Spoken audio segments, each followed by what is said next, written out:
no, que estamos hablando de que era un sinvergüenza y que Jesús me quería, daba la cara por mí. Entonces, claro, cambió totalmente todo. Y en la esperanza y en la súplica, Él actúa, se tira del cielo, baja por cada uno de nosotros.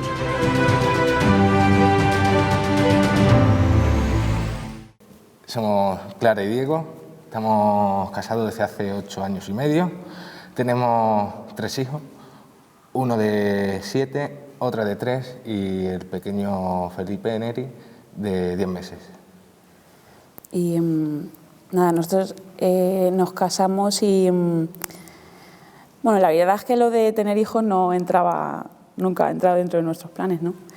Y yo siempre he pertenecido a la iglesia, ¿no? Diego no, en consecuencia, pues. Y sí que estamos en una comunidad, ¿no? Del camino neocatecumenal y así, ¿qué puedo decir más? No lo sé. Vino un poco a alterar nuestra vida. Siempre que han venido los hijos, pues nuestra vida se ha revolucionado, sobre todo con Felipe, por su enfermedad, ¿no? Pero hemos tenido una vida de fe en el sentido de que, bueno, caminábamos, íbamos a la Eucaristía, a la palabra, tal, pero muy aburguesados, una vida muy tranquila, ¿no? Como una balsa de aceite, que nada se te mueva, que nada se te altere mucho. Y al final, pues la venida de este tercer hijo, el primero, el segundo, pero ya el tercero, y con esta situación pues ya ha venido como una tormenta a moverlo todo y a plantearnos incluso pues cómo es nuestra vida de fe, ¿no? Si realmente queremos ser cristianos y todo lo que conlleva, ¿no? En abril, a finales de abril, nos enteramos de que venía Felipe. Venía Felipe y además venía en fecha que se tuvieron que cambiar todos los ciclos de ellas y tal, porque era imposible, según los médicos, que fuera en esa fecha. Tenía que haber sido otra fecha, para el tiempo de que estaba. Y en septiembre fue cuando te lo dijeron, ¿verdad? Sí, en septiembre. Pues el día antes, por la noche, pues tuvimos una reunión con algunos hermanos de la comunidad y ella esa misma noche le dice a un hermano: estoy nerviosa, mañana creo que me van a decir algo sobre el niño o niña, porque aún tampoco sabíamos si era niño o niña. Y claro, como estaba trabajando, era un día diario, yo estaba trabajando, estaba fuera y tuvo que ir sola. Y fue muy... Primeramente le dijeron que era niño y me escribió un WhatsApp, me dice, pues Felipe Neri. Yo creo que lo tenemos claro, digo, pues sí, tenemos claro, Felipe Neri. Y bueno, y ahí, ¿qué es lo que te dijo el médico? Él en el fondo veía algo raro, ¿no? Pero al ser una cardiopatía congénita grave y muy poco común, pues yo creo que el hombre también intentó ahí decir, vamos con prudencia, ¿no? Entonces yo salí, le dije, el niño, el nombre está claro, lo que decía él, ¿no? Y claro, cuando entré, me dijo, mira, ahora te digo todas las posibilidades que tienes. Yo que me iba a imaginar que iba a ser algo así, ¿no? La ecografía no me la enseñaron hasta que porque él quería esperar a que viniera mi marido, claro. Y yo, como siempre que voy así como que muy valiente, dije, no, dímelo a mí. Y dice, no, mejor esperamos a tu marido. Y yo insistiendo, digo, si no lo contamos todo. Digo, bueno, pues me lo contó y nada, pues al final nos contó que era una cardiopatía severa, que además se le suele llamar a los niños de medio corazón. Bueno, eso lo cuentas tú mejor, que se te da mejor todo el tema este de la enfermedad, ¿no? Pero al final él me lo expuso como niños que al final tienen una calidad de vida, pues bueno, muy limitada y muy corta. O sea, más o menos suelen vivir 10 años y a los 10 años pueden ser que les trasplanten. O sea, todo como muy... Yo en ese momento no era capaz ni de enterarme de lo que estaba pasando, ¿no? Entonces salí me pegué el soponcio de ver todo lo que se nos venía, toda la idea que yo tenía de la maternidad se me había venido abajo, toda la idea de cristianito que yo tenía en la cabeza, de esta religiosidad natural, como si Dios fuera una lámpara mágica de yo vengo, yo asisto, yo rezo y tú me devuelves todos los favores, porque esa era la fe que yo tenía, ¿no? Bueno, ahora tampoco gestionamos mucho mejor, pero por lo menos nos sostiene, ¿no? Porque en ese momento, claro, digo, pero bueno, Señor, ¿de qué vas? O sea, con esto no puedo, no podemos, tú lo sabes. Entonces, me sorprendió porque él me dijo, eso me llamó mucho la atención porque me dijo, te voy a proponer algo, aunque sé lo que me vas a responder. Sabes que puedes acabar con este embarazo en el momento en el que tú quieras. Y a mí se me pusieron los pelos de punta, porque yo, si os digo la verdad, yo no tengo mucha idea de las leyes del aborto, hasta cuándo, o sea, ahora ya sí, pero en ese momento no. Y dice, porque al final esto es una enfermedad muy grave.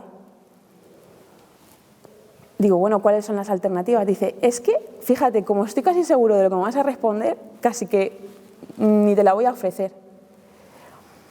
Si decidierais acabar, ya sabes, yo te tramitaría los papeles, no sé qué, bueno, me contó ahí todo el rollo que había que hacer pues para abortar, ¿no? Ya fue ahí cuando pude ver a mi hijo. Es sorprendente porque en el momento en el que unos padres deciden acoger a su hijo, entonces el resto lo acoge. Pero si tú dices no, ahí no hay nada que hacer, porque si los padres dicen no, yo lo pienso mucho, el sí de unos padres hace que toda una UCI del 12 de octubre o que todos los médicos luchen por la vida de mi hijo. Pero si unos padres dicen que no, que ahí no me voy a meter a juzgarlo, ¿no? Porque estoy convencidísima que estos que estamos aquí, si no estuviéramos en la iglesia, Felipe no estaría aquí, pero vamos, ni de broma. Posiblemente. Ni de broma, porque uno no quiere sufrir, así, ¿no? Uno no quiere sufrir. Pero la realidad es que, queramos o no, vamos a sufrir. Queramos o no. La única diferencia pues, es cómo lo vivimos. Y pues eso, me llamó la atención que yo no vi a mi hijo hasta después de que él me dijera, vale, si seguís adelante, pues este es el niño, este es el medio corazón. Me hacía gracia porque bueno, era un médico muy gracioso y decía, bueno, esto es los pulmones, no sé qué, estos son los genitales, viene muy bien dotado el niño, sí. Dice, se le ha olvidado el medio corazón, pero el niño viene estupendamente dotado. Y yo, claro, encima nos reíamos en esa situación y el hombre me miraba y me decía, no me puedo creer que te rías. Y digo, pues sorprendentemente, yo tampoco me lo puedo creer, ¿no? Y nada, pues a partir de ahí mi marido estaba trabajando y yo no me atrevía a darle esta noticia por teléfono, ¿no? Ni mucho menos. Entonces al llegar a casa pues ya le conté. Él solo, el pobre, sabía resoplar. Sí. Como diciendo, la que se nos viene encima, la que se nos viene encima. Y bueno, y llorar. Y llorar. Y llorar, sí. En el fondo, desde ese momento yo creo que cuando a uno se le plantea una situación de sufrimiento, siempre tiendes a buscar la menos sufriente. Entonces, desde el minuto que supimos la enfermedad de Felipe, a pesar de que le queríamos, siempre deseamos que no llegara, o sea, que no llegara, que falleciera, que no tuviéramos que plantearnos esas 3 cirugías que nos dijeron que había que hacerle, paliativas, porque no había solución, ¿no? Todo siempre, además en este recorrido siempre ha sido un poco así, ¿no? Es decir, llévatelo, pero cuanto menos sufrimiento, mejor. Cuanto antes acabe esto, mejor. Sé que al final el humano huye, ¿no? Sí, porque, a ver, esta enfermedad que es el síndrome del ventrículo izquierdo, es que solo tiene el ventrículo derecho. Solo tiene el lado derecho del corazón. Y para poder vivir, y bueno, y como nos decían que podía fallecer cuando naciera también, o a las pocas horas, que podía darse esa posibilidad, entonces queríamos pues, bautizarle justo ahí cuando naciera. Y entonces teníamos al sacerdote ya un poco avisado de que viniera, que también era de aquí de Móstoles. Y bueno, al principio le dije, espérate un par de horas para que no estés tanto tiempo allí. A los 10 minutos le dije, vente ya porque va a nacer ya, porque tardó 10 minutos. Y no pudo ser, no llegó a tiempo y le tuve que bautizarle yo, ¿no? La forma esta de en peligro de muerte, ¿no? Por eso pude yo bautizarle. Y a mí eso pues me ha parecido sorprendente que Dios me haya dejado a mí hacer eso, porque yo quién soy para poder hacer eso, ¿no? Y por eso digo, o sea, iba a ser bautizado, que lo teníamos todo planeado, tal. Muy pensado. Muy pensado y fue a golpe y porrazo, los dos allí solo con la matrona y sus enfermeras en el paritorio, con una jeringa gigante de agua. Me la dieron rápido y allí, pin. Y se hizo el silencio ahí, Se hizo el silencio, sí, fue Fueron curioso. muy respetuosos. Se hizo el silencio. Se hizo el silencio. Mi niño ahí encima de... Azul. Azul, sí, era azul. No lloraba, porque es que no podía, no tenía fuerza por eso. Y a los 5 minutos o menos ya se lo llevaron corriendo. Para hacerle un montón de cosas. Bueno, ahí todavía no sabíamos qué cosas tenían que hacerle ni nada, porque nos lo llevaron, nosotros nos metieron en la habitación donde ella tenía que estar reposando y bueno, y ella llegó el sacerdote. Estaba el sacerdote, tú y yo. Y una doctora que también conocíamos, que también, para ayudarnos un poco, ¿no? Porque cuando íbamos de camino, claro, los nervios, íbamos rezando el rosario, que no sabíamos ni lo que íbamos rezando. Dios te salve María, llena de gracia, ¿no? Para tranquilizarnos, ¿no? Pero ¿por dónde vas? No lo sé. Y tú, íbamos así que... Y cuando llegamos, yo iba con un rosario en la mano, que me lo suelo llevar a dar a luz siempre. y apareció una chica y me dijo, ven. Entonces entré y me dice, es que aquí la gente no suele venir con un rosario. Y le digo, y no sé, me resultó curioso, me empecé a preguntar toda la situación, porque no hemos dicho que a mí me detectaron durante el embarazo preeclampsia. Entonces, claro, también era otro riesgo más. Un riesgo pues, que podía conllevar pues, fallecimiento de la madre durante el parto, bueno, una serie de complicaciones, me tenían que controlar la tensión todos los meses, dar una medicación para que no tuviera trombos ni cosas así. Claro, se juntaban muchas cosas. ¿Y era una lucha de su cuerpo? Era una lucha de mi cuerpo con el niño. Con el niño. Porque el niño, cuanto más tiempo estuviera dentro del tiempo mejor, pero en mi caso el mayor problema que tenía era estar embarazada, porque solo es una enfermedad gestacional, o sea, de mujeres que están embarazadas, ¿no? Y claro, era un panorama. Cuando yo llego allí con las contracciones, con el rosario en la mano, y dice, cuéntame un poco, yo pues, porque al tomarme la tensión, pues nada, por las nubes, me decía, cuéntame un poco, digo, pues tengo preeclampsia, no sé qué, el niño viene con esta enfermedad. Claro, ella me miraba como diciendo, o sea, ¿dónde están los cardiólogos y dónde está aquí todo el mundo? Y fue gracioso, ¿no? Porque menos mal que llegué de 9 y no me tuvieron que hacer mucho. Pero por eso que me parecía importante eso, ¿no? Dices que aquí la gente no suele venir con rosarios, ¿no? Después ya nos enteramos que ella pues caminaba en una comunidad y tal. Digo, fíjate qué sorprendente, veníamos muertos de miedo por la situación, y ahí también pues el Señor te va allanando un poquito el camino, ¿no? Para que uno se sienta también como en casa. Eso fue bonito, porque además nos ha ido acompañando también todo este tiempo. Sí. Y bueno, ya después estábamos en la habitación, cuando ya nació el niño y todo, deseando de verle. Y llega y dice, hay sorpresa. Y nos miramos. Ha dado positivo en coronavirus. Yo. Y nos quedamos ahí. A cuadros. ¿Cómo? Claro. Y eso significaba estar aislado. Significaba estar 10 días.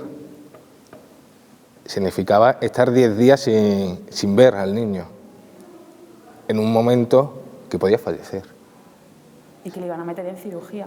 Claro, porque el primer día, o sea, nada más nacer le hicieron todas las eco y tal, y vieron que certificaban, evidentemente, la enfermedad, pero decían, pero más grave de lo que creíamos. O sea, los conductos están más estrechos de lo que creíamos. Entonces, bueno, pues, porque normalmente la primera cirugía no lo hacen en la primera semana, lo hacen a lo mejor a las 2 semanas, a los 15 días. Y entonces nos dijeron que posiblemente se lo hicieran a los 3 días. Y nosotros sin poder verle, ¿no? Eso era un momento bastante duro, de no poder estar con él, no poderle tocar, no poder hacer nada con él. Ahí, verdad que no entendíamos nada, ¿no? Porque yo pensaba, digamos, a ver, señor, o sea, vamos a ver, digo, la situación ya es un poco complicada como para que se complique más, ¿no? Sobre todo cuando naciera el niño nosotros habíamos planeado todo, ¿no? Como decía él, que si el bautizo, que si no sé qué, todas las cosas. ¿Para qué hacemos planes, no? ¿Para qué hacemos planes? O sea, y el Señor es como, no os dais cuenta que soy yo quien va por delante. Y ahora, toma, el COVID, ¿no? Que además era la tercera vez que lo pasaba. O sea, que es que uno dice, vamos a ver, vale, 2, pero ya la tercera y en esta situación, o sea, ya era como muy cómico todo, ¿no? Yo creo que el Señor tiene un humor excepcional. La vida de Felipe, nosotros no tenemos... O sea, yo creo que no tenemos el derecho de decidir quién vive y quién no. O sea, yo siempre hago una comparación y que alguna vez se lo hemos dicho a los médicos, es una comparación muy fea, pero se está dando un nuevo holocausto dentro del vientre materno. Y es horroroso. Yo no he conocido todavía, mira que tengo amigas jovencitas que han abortado, que han tenido hijos jóvenes y tal. Yo nunca las he escuchado arrepentirse de haber tenido un hijo, pero sí de haberlo abortado. Eso sí lo he escuchado. Al final, cuando una mujer... Yo en esto hago muchísimo hincapié porque de verdad que ni a nosotros ni somos más fuertes, ni leches, ni nada. O sea, Felipe no hubiera nacido, eso yo lo tengo clarísimo. Con la historia de la maternidad, que nosotros no éramos muy amigos, y además con un hijo enfermo,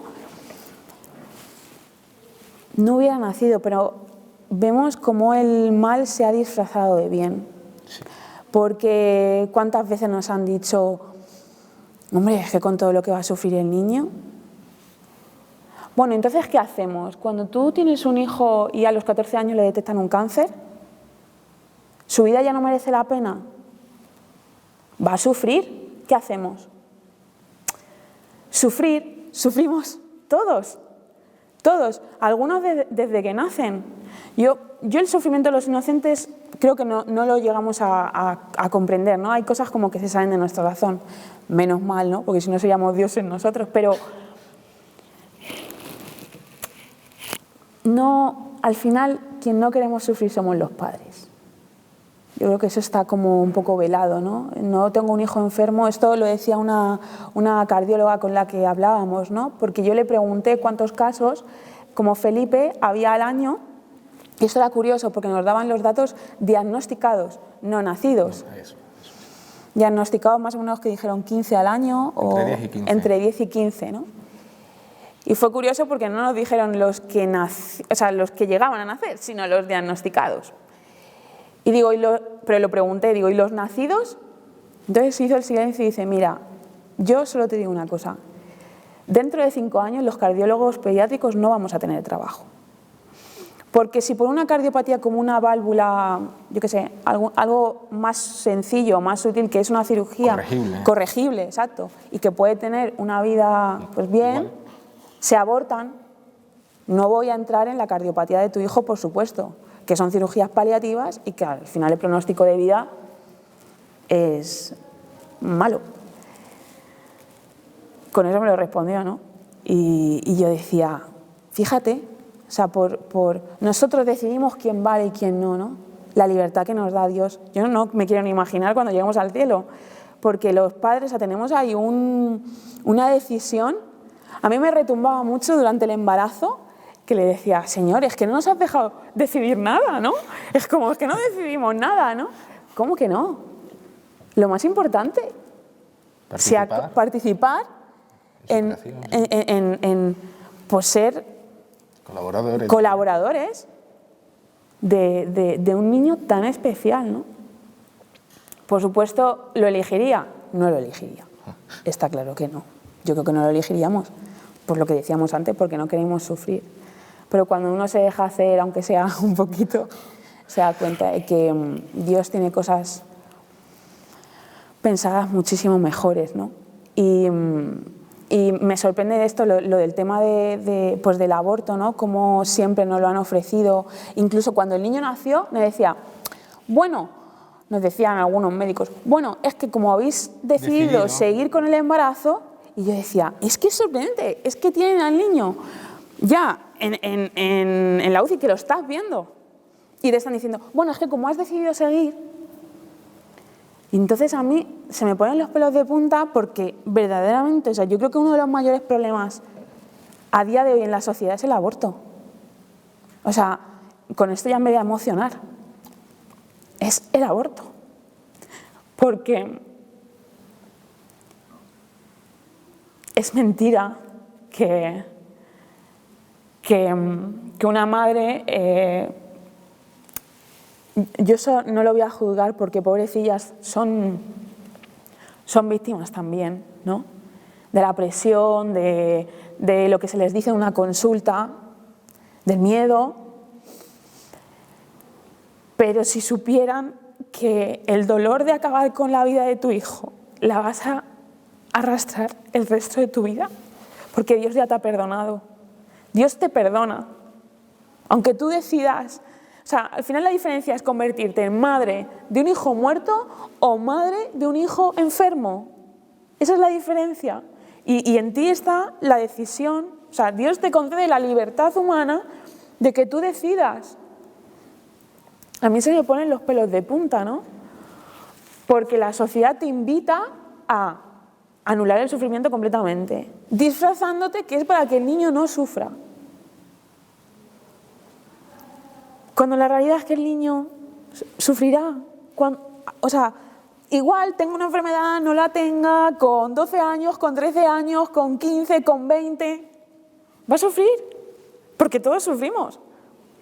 Entonces ya nosotros nos creemos o sea, como que tenemos la capacidad de decidir y decir, no, es que como a mi hijo le falta esto, le falta lo otro, no, yo le ahorro sufrimiento. No, eso no es cierto.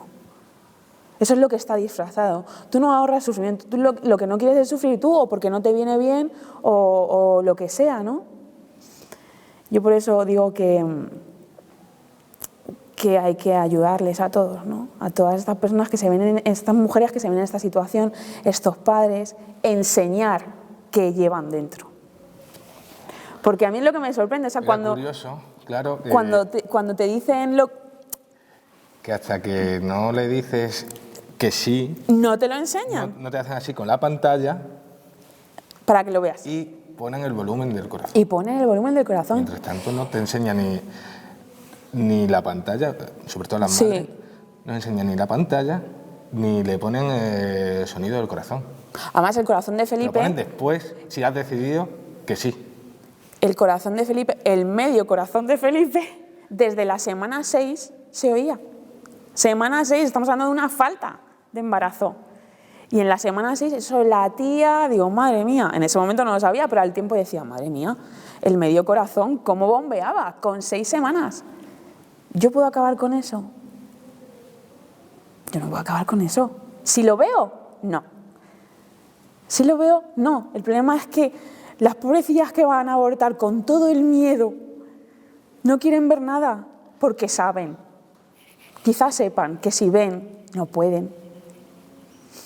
Y no porque no lo veas significa que haciéndolo no vayas a sufrir o no vayas a acarrear toda tu vida ese dolor, porque al final el alma sabe el alma sabe dónde está el mal, aunque estos de aquí no lo vean.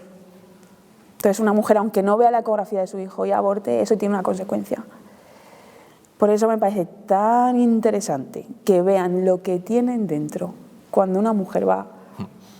¿Vas a abortar? ¿Vale? Enseña lo que hay dentro. No es un conjunto de. Enseña lo que hay dentro. ¿Cómo late el corazón? Con una semana 6, o sea, que es... Y ya late. Me parecía impresionante, o sea, me parece impresionante. Le operaron a los 4 días, le hicieron la primera cirugía, a los 4 días de nacer, porque tenía que ser ya, porque si no, no había más opciones. Pasó, o sea, la cirugía, bien, o sea, quiero decir que el cirujano fue todo bien, pero la post-cirugía, que era el peligro, o sea, era el momento que podía, le dio como 3 paradas, ¿no? Justo en la UCI, estando su hermana delante, sin saber tampoco ella lo que pasaba, porque estaban allí todos los intensivistas de la UCI, los enfermeros, los cardiólogos, los cirujanos, y sin saber qué pasaba, según nos contaba ella, porque claro, nosotros no podíamos estar, le dio como 3 paradas, y dijimos, vale, pues ya es hasta aquí. Siempre esperando ese momento. Ha durado 5 días, Dios ha querido que dure 5 días. ¿Esa ha sido su misión? Ha sido una misión para que esté ahí su hermana, que sea su hermana la que tuviera que estar sola con él. Y dijimos, y ya, pues, no sé, lo que Dios quiera. Y pues pasó las 3 paradas, remontó y salió hacia adelante. Y justamente el día antes, es cierto que yo sí que pude ir a verle porque tenía los anticuerpos y la PCR negativa y todo lo que había que hacer. Me pusieron un super EPI, iba ahí vestido en neonatos del 12 de octubre, justamente la tarde antes de que lo operaran. Pude entrar, me dijeron que podía estar allí aunque fuera con el EPI, yo les dije, yo voy a estar mucho tiempo aquí. Pero enseguida llamaron los que llevan el tema del COVID en el hospital, que hacía allí, que fuera. O sea, me dejaron por lo menos media hora, pero esa media hora le di gracias a Dios que por lo menos que me dijo que yo pudiera estar allí media hora, poder estar rezando con él, verle, tocarle, aunque sea con un guante. Entonces, claro, en casa me parecía curioso, me sentía frustrada porque me daba, no envidia, pero decía, joder, por lo menos mi marido puede estar con él, ¿no? Y yo decía, pues fíjate, Señor, yo no sé qué tendrás pensado para él, lo desconozco. Yo sé lo que quiero, que no quiero sufrir. Pero no sé a qué... No, o sea, como que en el fondo era una llamada a la humildad. No todo lo controlas, es tu hijo, has colaborado, de momento has hecho lo que tenías que hacer y este niño estaba en el hospital y a esperar. O sea, es como una docilidad constante de a ver qué va queriendo el Señor en cada momento, en cada día, porque desde ese día tenemos el teléfono siempre, ¿verdad? Si nos llaman para decirnos que tal, o que ha fallecido, o que está muy malo, como en alguna ocasión ya nos ha pasado. Entonces, su misión, la verdad es que ahí estamos, ¿no? Descubriéndola, pero de momento sé y sabemos que hay algunos que además hemos entablado también un poco de relación personal con algunos enfermeros o algunas auxiliares, en la que ellos se cuestionan, ¿no? Porque te dicen, pero tienes 2 más, ¿no? Y ya como les digas, yo no sé si el Señor me mandará más hijos, y hacen así, como diciendo, no me puedo creer que te estés planteando la posibilidad de que venga alguno más. Yo a veces se me olvida a veces creo que soy tan imprudente que se me olvida lo que sale por mi boca, decir, bueno, pues si vienen más, como el que esté hablando con un amigo. Entonces, claro, ellos como que no entienden, ¿no? Dicen, hombre, pero necesitas un poco de comodidad, de tranquilidad, de cómo vas a tener más hijos. Bueno, sí, aquí estamos 4 días. Pero bueno, al final pues su misión la estamos pues descubriendo. pero sí que yo por lo menos veo el bien que ha hecho a nivel, pues algunas personas que hemos entrado en la relación más personal y por supuesto en mi familia, en mis hijos. O sea, viendo esa evolución. Esa evolución en ellos. Según ha ido Felipe también haciendo su evolución, porque a raíz de esa operación, bueno, salió de esas paradas, siguió adelante, altibajos, evidentemente, en ese momento después, pero cada vez iba mejor. Y nos llegaron a decir al principio que esto podía ser que estuviera hospitalizado no sé cuánto tiempo, que no viniera hasta la segunda cirugía. Hasta la segunda cirugía, que no viniera ni a casa, tal. Y entonces, bueno, fue evolucionando. Llegó el momento de irse a planta, que irse a planta es pues antes de irse a casa. También estábamos diciendo, iremos a planta, pero ¿iremos a planta poco o iremos a planta mucho? Y ya pasó una semana en planta y estábamos que... Nosotros no queríamos estar, no es que no quisiéramos estar allí, o sea, al final veíamos que la excesiva prudencia por la situación del niño tan peculiar, tan desconocida, pues podía hacer que los médicos, por ser prudentes, no nos fueran a mandar a casa. Y nosotros siempre hemos tenido claro desde el principio, sabemos lo que hay. O sea, sabemos que nos podemos llevar al niño y el niño puede fallecer en casa. Claro, porque lo sabemos. O sea, irse a casa implica en que puede darle, porque claro, es inestable, es un corazón inestable. Medio inestable. Claro, va a ser inestable, pero en cualquier momento puede pasarle cualquier cosita, un resfriado con unos mocos o tal, y que se parara. Puede ser el miedo de los médicos que tuvieron ahí también su cosa entre ellos, que sí, que si no. A ver quién era el majo que firmaba los papeles. A ver quién era el que se atrevía a firmar para que se viniera a casa. Y lo hubo. Sí, lo hubo. Lo hubo. Uno más majo. Que también damos gracias a Dios que al final fuera 10 días solo en planta y para casa en ese primer tramo de su vida. En ese primer tramo, pues después ya en casa, pues pudimos disfrutarle con él. Disfrutarle, pero no podía llorar. No podía llorar, claro. Era una cosa que, claro, como el circuito de la sangre es diferente, pues él no podía quedarse ni privado ni llorar, pues solo sabía llorar y podía privarse. Infartar, claro. Y él sabía llorar y privarse.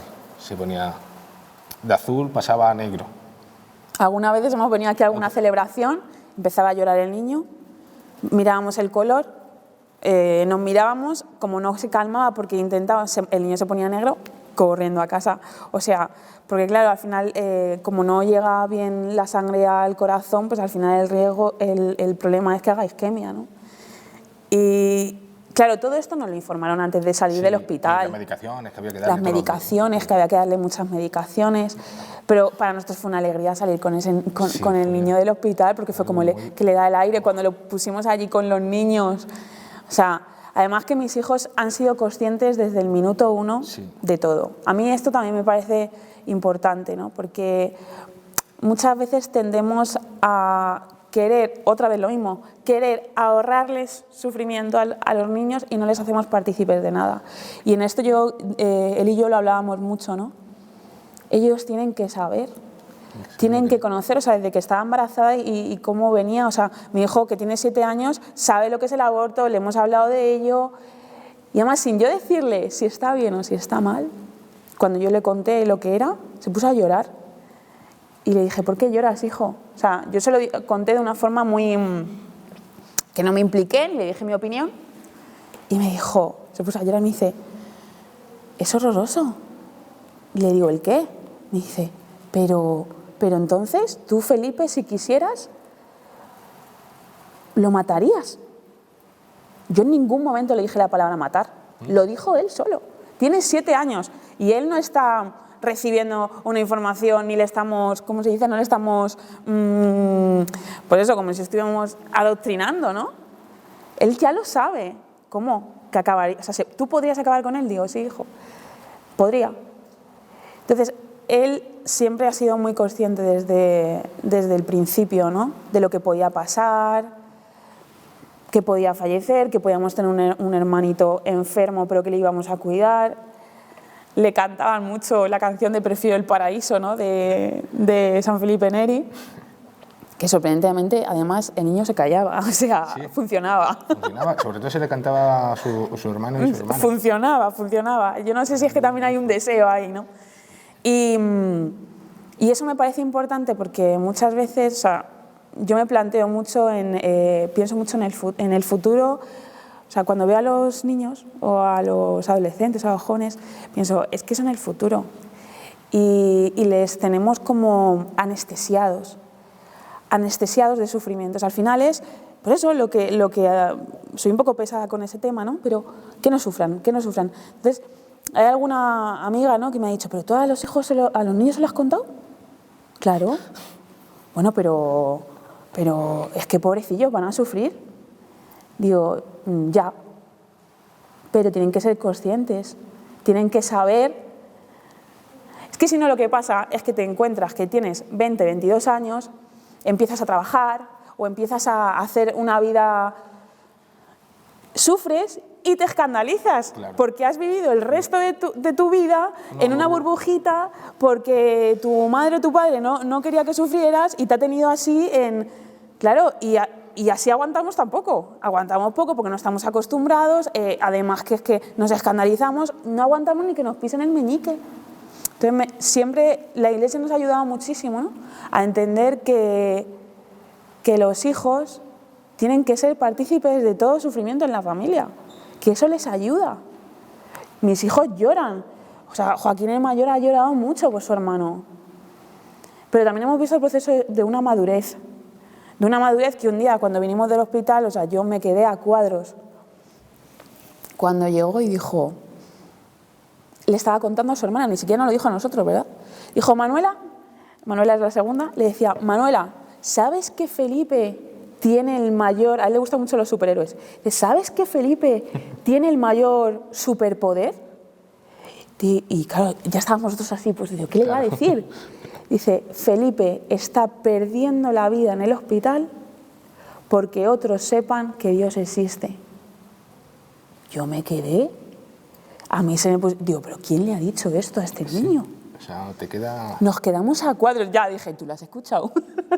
Porque fue sorprendente, o sea, le explicó cosas antes, ¿no? Le dijo, el poder de Iron Man, el poder de Hulk. Dice, pues Felipe, mira qué superpoder tiene. Claro, al final él entiende que el mayor superpoder es llevarle al que no conoce a Dios, Porque él ahora Joaquín pide mucho por las familias tristes, porque él sabe y es consciente de que hay muchísimas familias que al final, ¿dónde queda el sentido de la vida, ¿no? O sea, uno se casa, tiene hijos, se compra un coche, no sé qué, todo muy, muy proyectado, me cambio de trabajo, pero al final hay una realidad que nadie nos la quita, que es que nos morimos. Entonces está todo como demasiado sobrevalorado y hay una insatisfacción porque al final nunca llegamos a lo que deseamos y los hijos enfermos vienen muy bien para esto. Ya. Vienen, a mí, vamos, me está viniendo maravillosamente, ¿no? Entonces, claro, él pide por estas familias tristes porque nosotros en la UCI lo vemos. O sea, hay padres, hemos visto situaciones, pues padres que estaban con su hija de 13, 14 años, que estaba bien, se cayó, se dio en la cabeza, infarto, ¿cómo se llama? Derrame cerebral. Derrame. ¿Y a los 3 días? Y a los 3 días, y yo los miraba, además era un día, ese día tenía yo día de combate, ¿no? De decir, Señor, ¿dónde estás? Y además fue sentir, decir, estoy contigo, ¿no lo ves? Porque esos padres gritaban y lloraban, ¿por qué? ¿Por qué te la llevas? ¿A quién hablaban? Porque no tenían fe, ¿eh? Claro. ¿Por qué te la llevas? ¿Por qué? Y yo pues ahí sentí y pensé, digo, pues soy afortunada, ¿eh? Y me acordé de mi hijo, de esta frase que dijo, Felipe está allí para que otros vean que Dios existe. O sea, es que uno cuando está cerca del Señor, o sea, esto recuerdo cuando Jesús estaba en la barca, ¿no? Y se movía la barca y Jesús durmiendo. Pues yo me encuentro así, ¿no? Es como que viene la tormenta y estoy como, pero macho, que despierta, que nos vamos a ahogar. Y él está como, que, ¿sabes? Tranquilo, ¿no? Y este tiempo yo creo que al final la Iglesia nos ayuda a vivir el sufrimiento así, a decir, nos puede pasar de todo, de todo. Hijo enfermo puede vivir, puede no vivir, puede morir con 10 años, puede que aparezca un corazón ahora, puede pasar cualquier cosa, pero no importa, porque yo estoy contigo. O sea, esa es la frase, yo creo que nos retumba en este tiempo, ¿no? Mucho tiempo, sí. Yo estoy contigo, pero no ves que vamos a estar juntos en la eternidad. Es que si no es para la eternidad, esta vida, no sé, a lo mejor soy un poco, ¿cómo se dice? Que no soy capaz de, no sé, todo me resulta un poquito, falta sal, ¿no? Saborío, sí, vacaciones, trabajo, sí, un montonazo de cosas chulas, ¿no? Pero ¿quién me da respuesta al sufrimiento? ¿Para qué vale todo este sufrimiento? Y al final, o el sufrimiento tiene una respuesta trascendental que solo la da Dios, solo la da la Iglesia, o si no, vivimos como esquivando dardos, ¿no? Durante la vida, intentando no quedarme sin trabajo, intentando evitar sufrir. Lo bueno es que el Señor sabe lo pobres que somos y dice, bueno, pues como estos viven también esquivando dardos, concediéndoles un hijo así, no les queda otra, ¿no? No hay más. O sea, sí, no nos ha quedado más narices que decir, bueno, Señor, dicen que eres caballeroso, que llamas a la puerta y entras pidiendo permiso. A nosotros has venido avasallando. Lo necesitamos, ¿no? Seguro. Bueno, pues el 22 de abril pues ingresamos porque el niño, pues primero antes de la cirugía tenían que hacerle un cateterismo. Cateterismo porque tenían que ver cómo estaban todos los vasos y cómo estaba el corazón por dentro, ¿no? Había que verlo bien para poder saber si de verdad se puede hacer la cirugía o no. Y bueno, nos decían, y después a los 2 o 3 días, pues bueno, volvéis a casa y ya os decimos cuándo sería la siguiente cirugía para que volváis. Ese era el plan.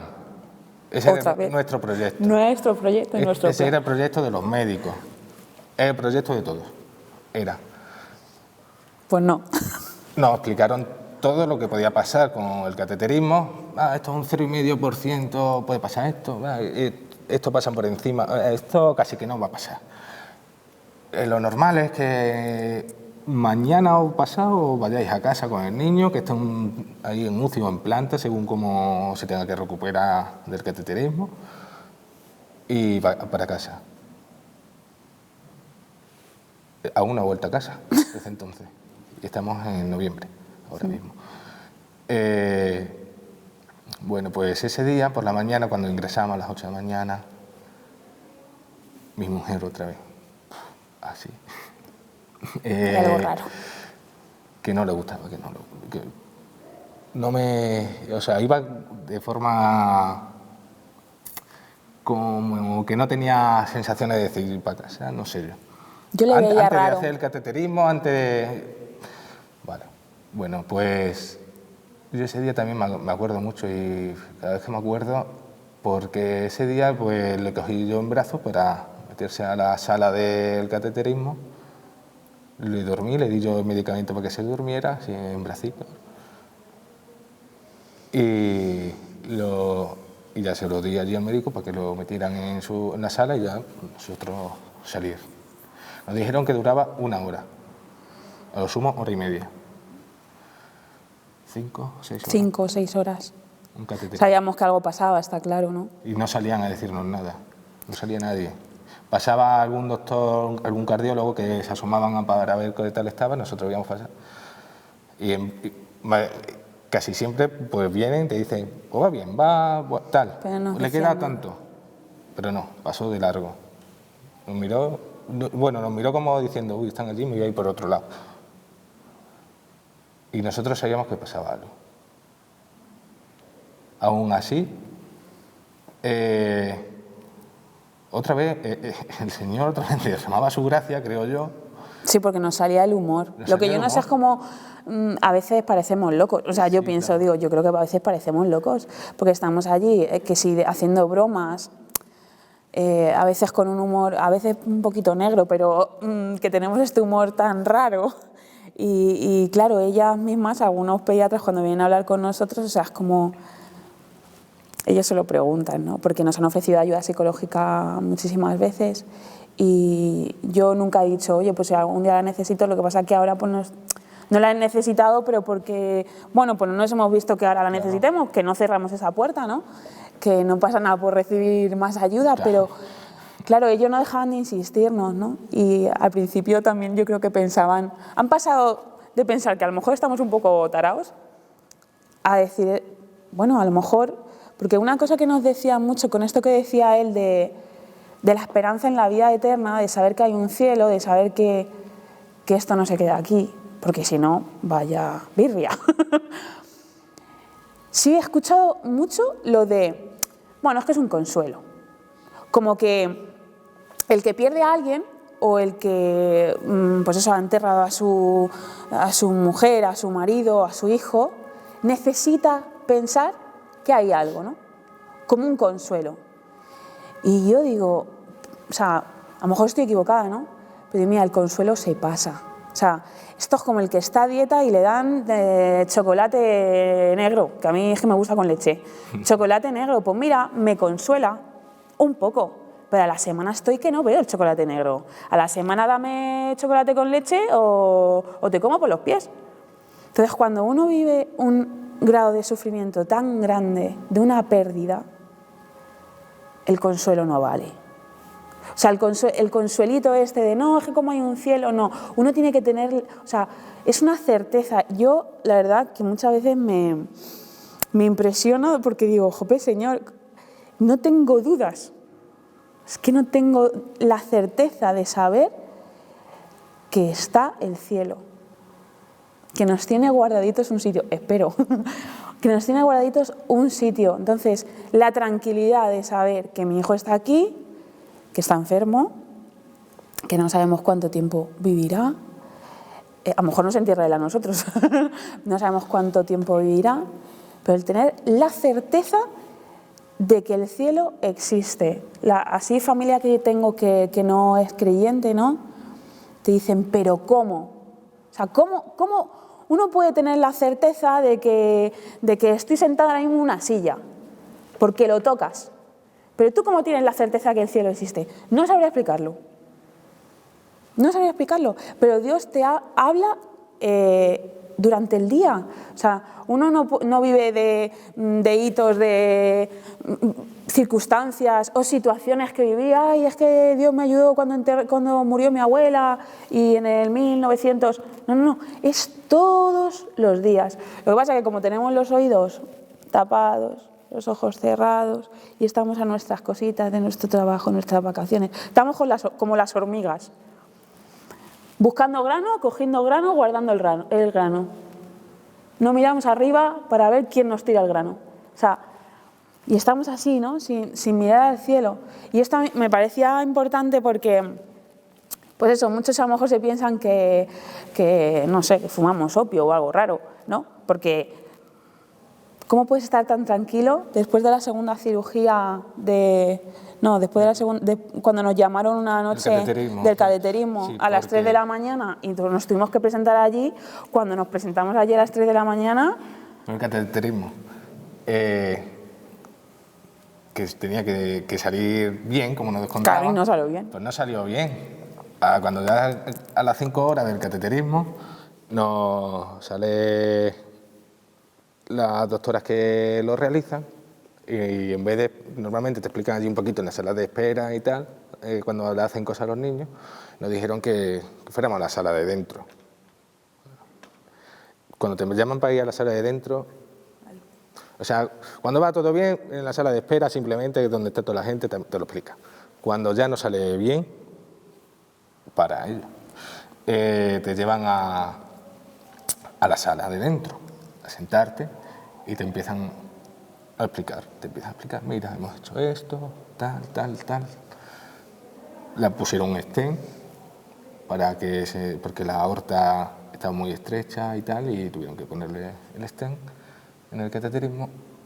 Y bueno, una vez que nos explica eso, dice, pero mira, hemos tenido que entrar por cierto sitio, por la yugular, cuando tenían que haber, supuestamente tenían que haber entrado por las de los brazos o las piernas, para no atravesar el corazón, pero tuvieron que entrar por la yugular. Tuvieron que atravesar el corazón con el stent, y ahí hay un riesgo. Entra en el corazón, siempre hay un riesgo. Que ese era el 0,5% que podía pasar. Que pasaron así por encima, ¿no? Sí. Como, bueno, esto no va a pasar. No era común. Y pasó. Le dio ahí pues como una parada dentro de la sala del cateterismo. Y pues eso desencadenó muchas cosas. Desencadenó en él muchas cosas. Primero, que tuvieron que quedarle intubado a la UCI. Primero nos decía, bueno, dentro de 3 o 4 días, en vez de 2 días, pues 3 o 4, hasta aquí. Pasaba, bueno, un poquito más, ¿no? Y bueno, pero llegó la semana, seguía intubado, ¿no? Sí. Sí. Vale, nosotros, bueno, a la semana nos vamos, como todas las noches, cuando estamos en UCI, pues todas las noches nos vamos a casa. Y claro, tenemos los otros niños, hay que vivir también con los otros niños, ¿no? A las 3 de la noche, no sé... Estábamos despiertos los dos, sí, ¿verdad? Sí, o sea, ella estaba No sé por despierta, qué. yo abrí los ojos. Y después de todo eso empezó a sonar el teléfono. El teléfono. Y además Lo cogí yo. Y además no era el número largo típico del médico. No era un teléfono de móvil, era porque un allí ellas, claro, llaman normalmente con el teléfono largo, pero cuando hay una situación muy pues cogen extrema, el lo primer primero móvil que pillan cogen, ¿no? Y llamaron. Y me dijo la chica, Felipe, no podemos controlar, se está poniendo muy grave, por si queréis venir. Yo solo le dije, gracias por llamarme, y cómo a través de ese gracias por llamarme, a partir de ahí entablé una relación con esta chica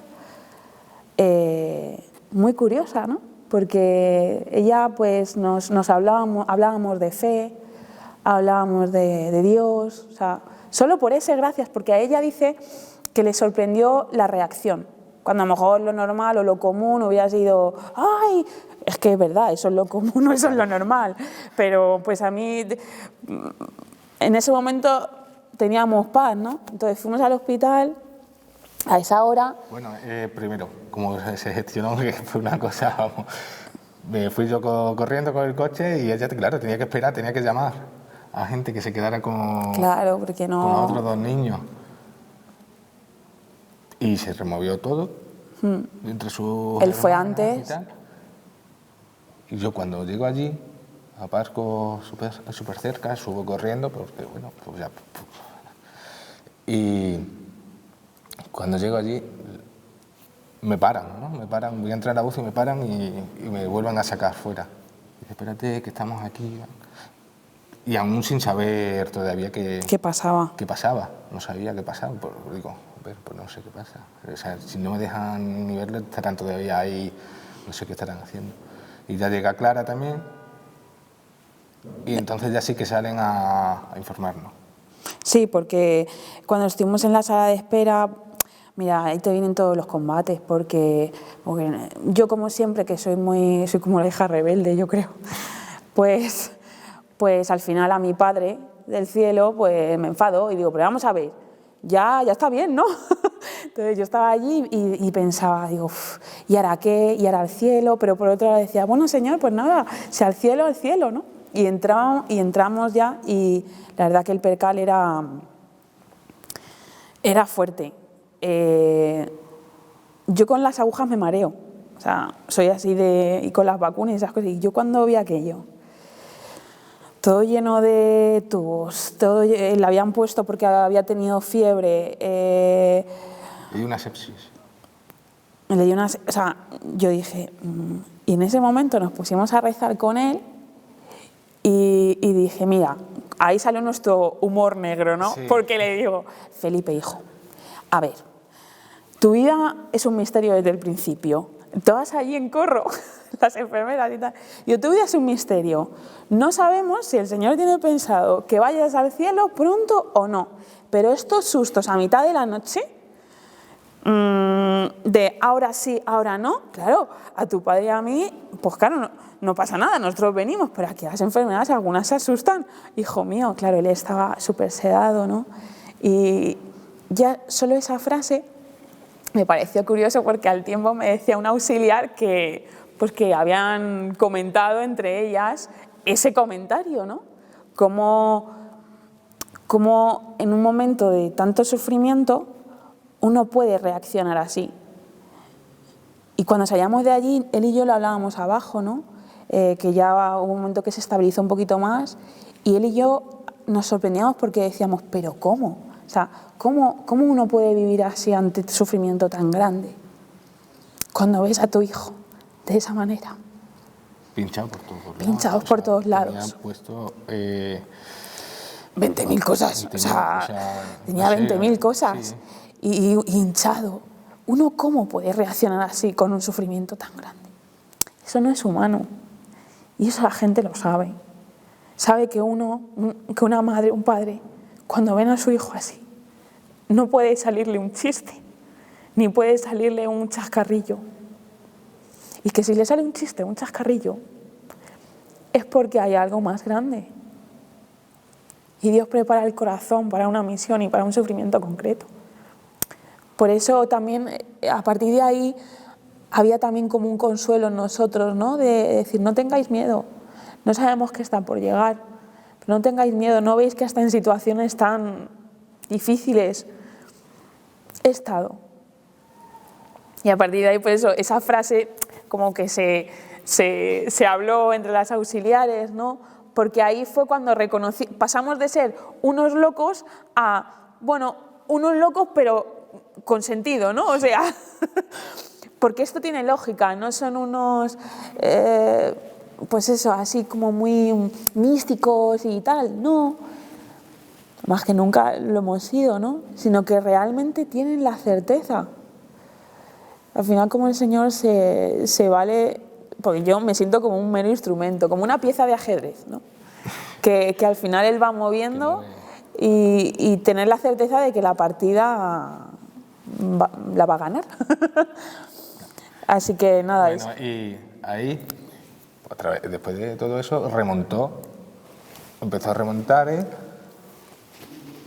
bien, o sea, en plan, después de todo lo que le ha pasado ahora, sí. Iba remontando hasta rápido. Y bueno, entonces ya pasaron días y días, unos cuantos días allí. Y bueno, ya Estuvimos en planta. consiguieron desentubarlo y tal y subirnos a planta. Planta fue una odisea de las grandes. ¿Por qué? Porque en planta veíamos que el niño, o sea, cada día se iba poniendo peor. Sí. Cada día se iba poniendo peor.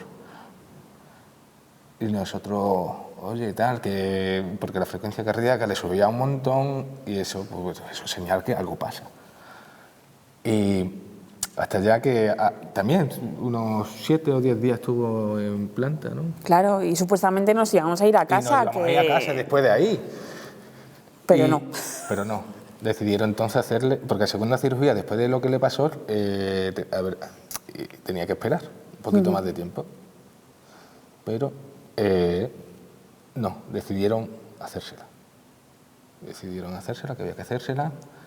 Claro, la primera cirugía, porque la primera cirugía, como decía, normalmente se hace como al mes de vida, ¿no? La segunda cirugía nos decían que más o menos a los 6 meses. Entre 4 y 6 meses. Entre 4 y 6 meses. Y la tercera cirugía ya se hace... 3-4 años. 3-4 años. Entonces, claro, a él la primera se le hicieron pronto. La segunda, supuestamente antes íbamos a tener un tiempo de descanso en casa, pero como lo del cateterismo y todo lo que pasó después no salió bien, pues no llegamos a casa. Pasó de planta a UCI otra vez. y pasó a UCI para hacerle la segunda cirugía. La segunda cirugía. Segunda cirugía, que fue bien. Dentro del... Nosotros no pensábamos que iba a ir bien, porque ya de todo lo que le había pasado, bueno, pues dentro en el quirófano sí fue bien, aunque descubrieron que una parte de la primera cirugía se había estrechado y no lo habían visto con las ecos. O sea, no se habían dado cuenta de que se estaba estrechando y era su malestar del cuerpo, de que se estaba poniendo malito, era por eso, ¿no? Porque no llegaba bien la sangre a los pulmones. Y al no llegar bien la sangre a los pulmones, pues se estaba poniendo peor, ¿no? Evidentemente. Y entonces dentro de la cirugía descubrieron el porqué. O sea, no pudieron verlo antes. Lo hicieron porque lo veían que se estaba poniendo malo y vamos a hacerlo. Y bueno, bien. Eso fue a finales de mayo, ¿no? Uy, de fechas entiendes tú mejor, ¿eh? A finales de mayo. Bueno. Pero ven que no, o sea, la cirugía bien, pero que su saturación por ese medio corazón es de 80-85 máximo. Máximo. El tiempo que estuvimos en planta tenía saturaciones de 65, De 65, 70. 60, Al final él se encuentra cansado, o sea, con esa saturación pues está cansado, tiene también las tensiones más bajas por su medicación. Con todo y con eso no deja de sonreír. Claro, pues una vez después de la cirugía no subía, o sea, no subía, claro. O sea, decían, ¿y ahora qué? ¿Ahora qué hacemos? ¿Y ahora qué está pasando aquí? Y entonces, pues, tenían que ir poquito a poco. Ahora decían, vamos a ir muy lento, no sabemos el tiempo, pero tenemos que ir lento. Y seguía pasando el tiempo, ¿no? Después de eso, claro, pues siguiendo viendo, tal. Y ya entró el tema. Entró el tema de trasplante, porque no había. Hablaron con un médico del Gregorio Marañón y para contarle la situación. La situación era que el niño, bueno, el corazón no funciona, el corazón tiene una disfunción, es verdad que entró también en disfunción, o sea, ya no bombeaba bien, sino bombeaba media pared del corazón se paró. Y entonces tuvo que entrar ya en lista porque ya no hay más... No hay más opciones. Ya no hay más opciones para él, aquí. Ya no hay más opciones y entró en la lista. Y entonces en eso seguimos, en una espera. Pero dentro de esta espera, que fue desde junio, llevamos, ¿cuánto? 7, 8... Sí, es que no sé ni en qué mes estoy. Mucho tiempo, sigue allí en el 12 de octubre. Es una espera fuerte, ¿no? Día a día, de estar allí día a día con él, haciendo... No sé, los niños en un sitio, los niños en otro, ahora para allá, ahora para acá, ahora quién va, ahora quién no va, trabajo. Muy entretenido todo. No trabajo. Algo como diciendo, esta fuerza no es nuestra. Que no. No es nuestra, es que es imposible que yo pueda, o que ella pueda, estar desde las 7 de la mañana hasta las 11 o 12 de la noche, sin parar. Cuando digo sin parar, es sin parar. Y comiendo por el camino. Comiendo por el camino, comiendo en 5 minutos es donde te pille, comiendo... Claro, porque no, mientras estás con Felipe en el hospital, mientras estás en el trabajo, o mientras estás con otros niños, o mientras estamos nosotros, que también necesitamos estar juntos. Porque un matrimonio, si no está juntos, no sé dónde se puede dar la comunión. Pues yo siempre intento echar mi hora o mis 2 horas con ella hablando. Bueno, más bien escuchando, ¿no? Porque hablo yo más, se nota. Y claro, esta fuerza solo puede venir de Dios. Porque esta fuerza, yo a las 2 semanas ya estaría tirado. Yo a las 2 semanas yo ya no hubiera podido con mi vida. Y es impresionante como después de tanto tiempo, aquí seguimos viviendo. Aunque sea con 18 horas de jornada continua, ¿sabes? Durante todo el proceso de tanto del embarazo como en el parto, todo, siempre nos hemos agarrado a la Eucaristía. El tiempo de la pandemia a nosotros nos ayudó bastante porque vimos que la gente tenía miedo. Sí. Y ver a alguien con mascarilla ya olía a muerte. Entonces, nunca hemos tenido mucha sensibilidad, o sea, no es que no hayamos tenido sensibilidad, sino que había una sensibilidad anestesiada con la Eucaristía. Vemos que eso pasa en general mucho en los cristianos, ¿no? La Eucaristía se ha convertido en un signo y no se ha convertido en o sea, y no somos capaces de ver que es Cristo vivo. Entonces, este tiempo, yo particularmente me ha encantado, nos ha encantado los dos porque hemos podido ir a misa con los niños todos los días. Sí. Y el poder asistir y reconocer a un Cristo vivo, o sea, a mí se me ponen los pelos de punta. Nos hemos ido pues nutriendo de esa Eucaristía. ¿Por qué la gente está esperando un milagro de Felipe? O esperando un milagro de... que el milagro está todos los días en la Eucaristía, ahí está el milagro. Pero parece que necesitamos, yo qué sé, rayos y centellas. Y es ese trocito de pan pequeñito, sencillo, que no parece nada. Ahí está un milagro, vamos, el más grande. Que se parte por nosotros. Que se parte, o sea, se rompe. Nos lo comemos, somos sagrarios andantes después.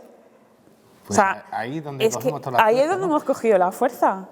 Como hemos descubierto con la situación de Felipe, el amor que tenemos que tener a la Eucaristía, porque Él es el amor de Dios hacia nosotros. Es lo que nos ha mantenido, sin duda.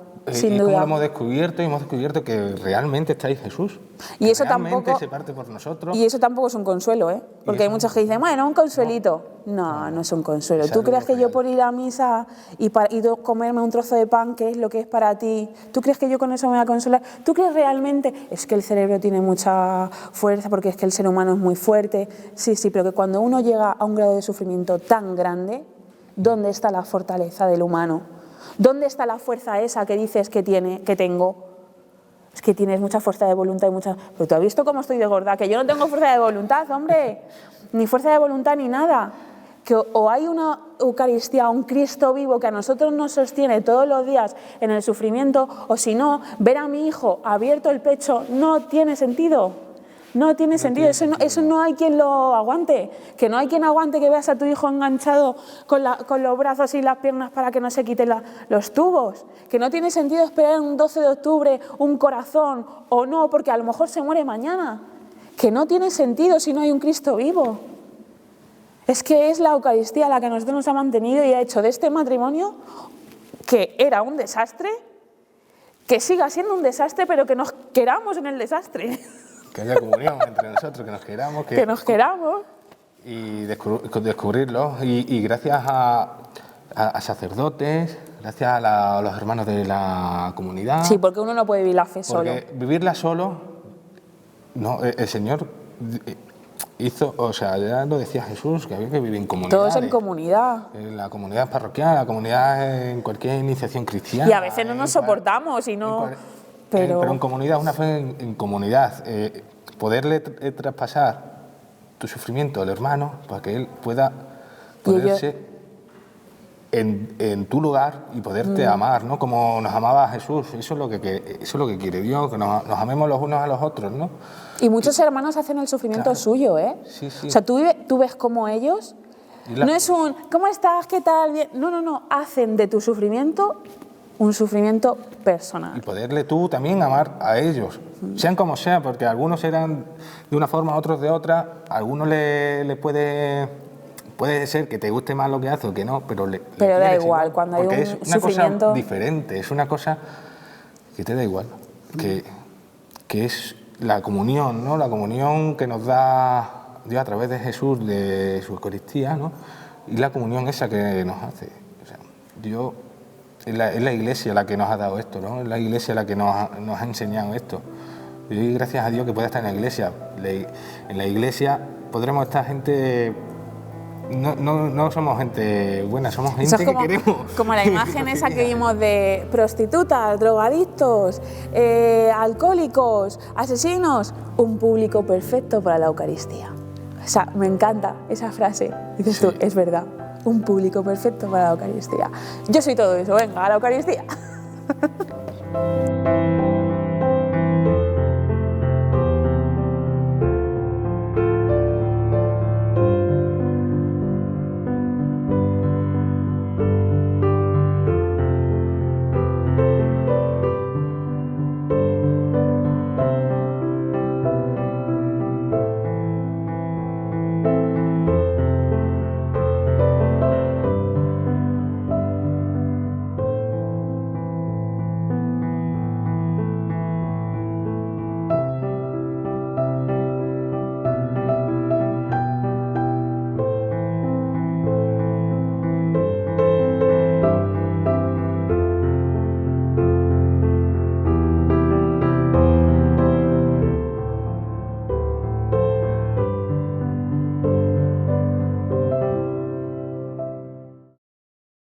Mater Mundi no es una asociación, Mater Mundi es una familia que se dedica a compartir el Evangelio y las maravillas que Dios ha hecho en la vida de tanta gente.